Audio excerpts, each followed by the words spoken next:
She wanted the Negroes, Judah, right? Okay, it's Genesis 49. Yeah, Genesis 49. So. Look at what I just told him. Come get in the camera. The girl was just talking about how she had called. Oh, okay. Yeah, y'all get together. No, they're doing it for me. They're talking to me. Oh, yeah. You good, man? No, it's for you. It's for anybody who can believe. Right. Yeah, this is just a prophecy. Our people are scattered throughout the four corners of the earth, which if you were here last week, we went over basically how when you go through the Bible, of course, is written to, everybody knows that the Bible initially is written to a certain set of people, the Israelites. That's why when you go into like Exodus, the laws and all the laws and everything was given to the children of Israel. Now, what was going to befall the children of Israel is that if they did not keep the commandments of the Lord, that they were going to go through curses and they were going to basically not prosper in their life, in their ways. And everywhere they went, they would be hated. So, you can go into, what do you want to get? What, she wanted Judah? Yeah, so she wants, this right here, we're going to start at the top so you can. Yeah, this is Genesis 49. And Jacob called unto his sons and said, gather yourselves together, that I may tell you that which shall befall you in the last days. Now, Jacob is the forefather of the children of Israel. He is the first, in fact, his name was changed to Israel. His name was Jacob, and his name was also changed to Israel. So he's known as both Jacob and Israel, especially in the book of Genesis. So his sons, he was telling them what was going to befall them in the last days. Now, if that was back, 4,000 years ago, why is he talking about the last days? Why is he warning them about what's going to happen in the last days? Because they were going to have a sign of how they knew they were truly in the last days. Okay? And you wanted the Judah, so here's the one concerning Judah. This is Genesis 49 and 9. Genesis 49 and 8. Judah, thou art he whom thy brethren shall praise. Thy hand shall be in the neck of thine enemies. Thy father's children shall bow down before thee. Judah is a lion's whelp. From the prey, my son, thou art gone up. He stooped down, he coucheth as a lion, and as an old lion, who shall arouse him up? Yes. So, you had... Where it's the rest is on Shiloh. On Shiloh, yeah. Okay, so when you go into the tribe of Judah, basically Judah is the leading tribe, or the head tribe of the nation of Israel. Like that's the same tribe that King David came from, the same tribe that David came from. And then also that's the same tribe that who the world calls Jesus came out of.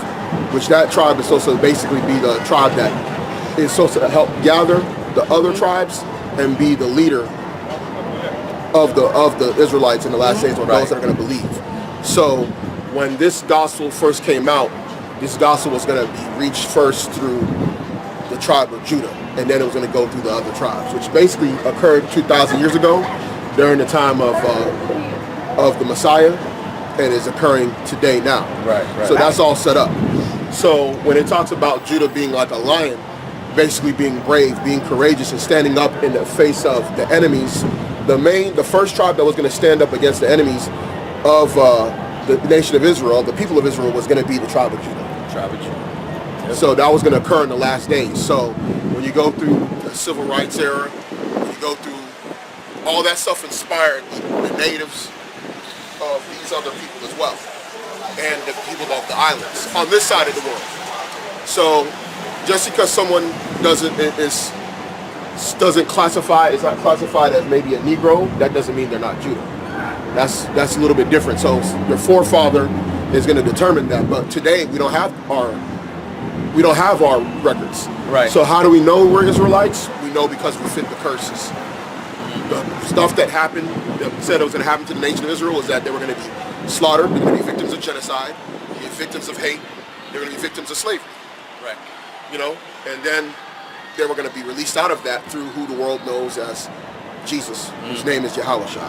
Right. So we're not preaching a black versus white doctrine. The gospel itself is actually colorblind. Because if you actually truly believe in the gospel, it's not about how you look like. Right. Because the only way you can believe in the gospel is if you're an Israelite but not all people that are Israelites can believe in the gospel. Right. That's the reason why when you read the Gospels, if you read the Gospels, which a lot of people don't read the Gospels, when you read the Gospels, you'll notice that people hated the Messiah. He was always going back and forth with them. They were always arguing with him about what his message meant or what it didn't mean, or who he was or who he wasn't. Right. They're telling him who he's supposed to be. Correct. Yeah. Yep. So when we go through the other tribes, because if you want to kind of have a better idea of the validity of this, just go down to like one of the other tribes. Probably go to Gad. Yeah. It says, this is Genesis 49:19. Gad, a troop shall overcome him, but he shall overcome at the last. Okay, now the tribe of Gad is the Native American Indian. Gad in the Hebrew means troop, meaning like a troop, like a military troop. They were known as the warrior tribe. So Gad is the North American Indians. They were the only people that actually had a military wing in the Americas built to actually conquer, which is called the United States California. That's why you had Andrew Jackson, who's on your $20 bill. His name was the Indian Killer. You can look it up. Go to Wikipedia. It'll tell you his nickname was Indian Killer. Yep. So they were to be overcome by a troop, but they were going to overcome at the last. Now, when you go into even to beyond just even the scriptures, if you go into books that were written in the 17 and 1800s, which you can find on Amazon, they even tell you who the people that conquered and took over this side of the world. They even knew who each one of the tribes were. Right. There's a book written by the University of Texas. It was published by the University of Texas, where they said that that the Aztecs were of the tribe of Issachar. And we can give you the thing on Issachar. Yeah, give us Issachar. And they wrote this in books. This is produced by the University of Texas. And the tribe of Reuben is the Seminole Indians. This is written in their books. This is 17, 1800. You're not going to learn this in class, but there's books that are out that we own. We actually own the books. Go ahead. Yeah, this is Genesis 49:14. Issachar is a strong ass, couching down between two burdens, and he saw that rest was good, and the land that it was pleasant, and bowed his shoulders to bear, and became a servant unto tribute. Okay, so Issachar, the word Issachar. Okay, I'm not even going to what it means. Oh, okay. Let's just do this. What are Mexicans known for in this time and age? Tamales. Huh? Tamales.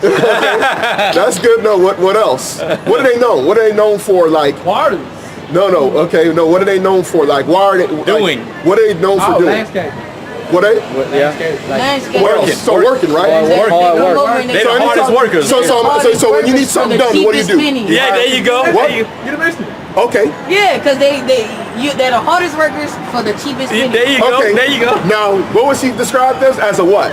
It says He's described as a what? An ass. Go ahead. it says Issachar is a strong ass. You know what a donkey does? A donkey is known for his hard work. Yeah, hard work. Yeah. So he's being described as a hard worker. A hard worker. Keep going.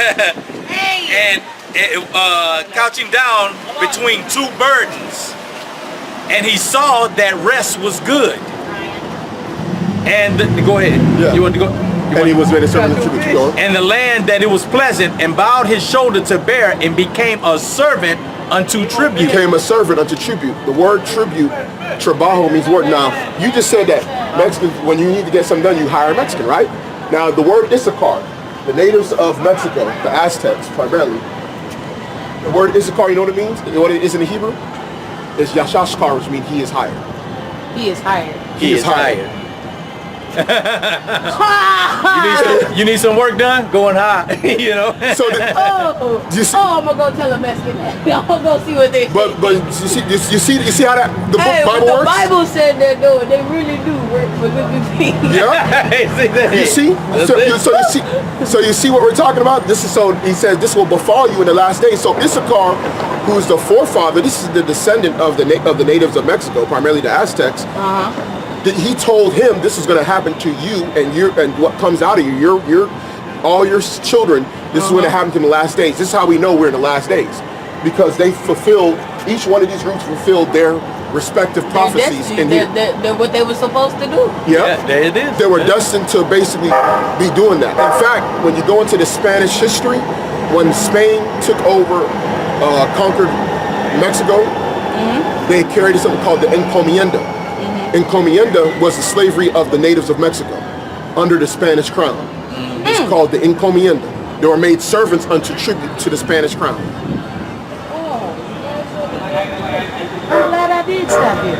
I just seen the word Negroes, and I just had a conversation with my friend about, she said she told a young black man and called him a boy, and he got mad and said, don't call me a boy because she's white. And she was boy like, is a so how derogatory can, term. exactly, she was like, so how can he be mad because I called him a boy, but it's okay for y'all to call us crackers? And then she said when she went to school, like a kid was messing with her, calling her a cracker and stuff, and nothing happened to him for a whole month. But as soon as she calls him a nigger, she gets expelled and he only gets detention. And she's like, and they told her she should have known better, but nobody did nothing to him for calling her a cracker. Well, the reason why this is happening because one, they're trying to, you're trying to set up a new world order. So political. Where you can't use the N-word anymore. Yeah, right? yeah. Well, the word Negro, these are bywords. That's one of the curses. I don't know if you can find it. Yeah. But these are all bywords. That's the reason why we had the paralleling. Because we were not given these names. Our forefathers weren't given these names 2,000, 3,000 years ago.